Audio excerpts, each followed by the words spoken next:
बिस्मिल्लाहिर्रहमानिर्रहीम। आज की हमारी कहानी का नाम है इतने सारे आलू। इतने सारे आलू। तो चलें हम इसे अब पढ़ते हैं।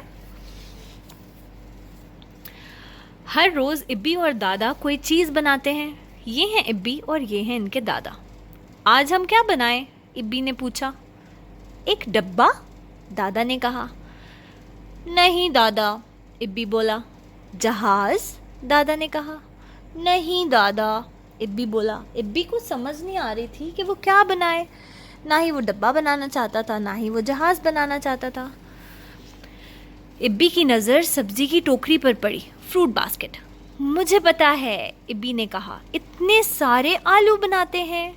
दादा, आलू कैसे बनाते हैं? इब्बी ने पूछा। देखते हैं दादाजी क्या जवाब देते हैं। दादा इब्बी को लेकर बाग में आए और कहा, आलू उगाना है आसान। आलू ऐसा लो जिस पर हो कुछ निशान। ज़मीन को खोदो, आलू उसमें छुपा दो। कुछ दिन करो इंतज़ार और फिर देखो आलू की बहार। दादा, मैं कितने आलू छुपाऊं? इब्बी ने पूछा। दादा ने कहा, एक आलू छुपाओगे तो सारा बन जाएंगे। इतने सारे आलू पाओगे। दादा ने मिट्टी खोदी, इब्बी ने इसमें आलू छुपा दिया। अगले दिन इब्बी बाग में आया। इतने सारे आलू नहीं थे, एक भी आलू नहीं था। दादा, आलू कब आएंगे? इब्बी ने पूछा। दादा ने कहा, इब्बी बेटा, करो थोड़ा सा सब्र, कुछ दिन बाद आएंगे नज़र।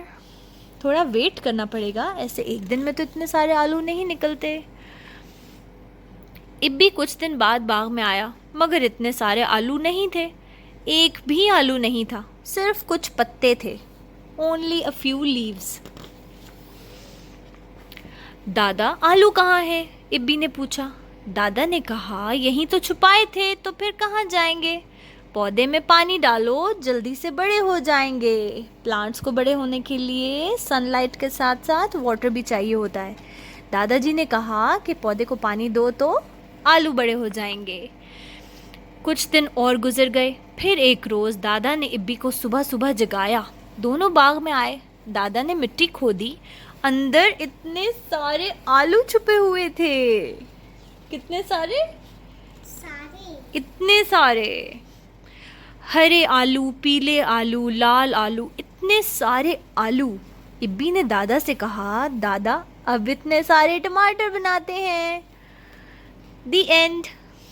अगर आपको हमारी ये स्टोरी अच्छी लगी है और आप ऐसी और भी स्टोरी सुनना चाहते हैं तो हमारे चैनल को सब्सक्राइब करें और इस वीडियो को लाइक करें और हमें इंस्टाग्राम पे फॉलो करना बिल्कुल नहीं भूलें।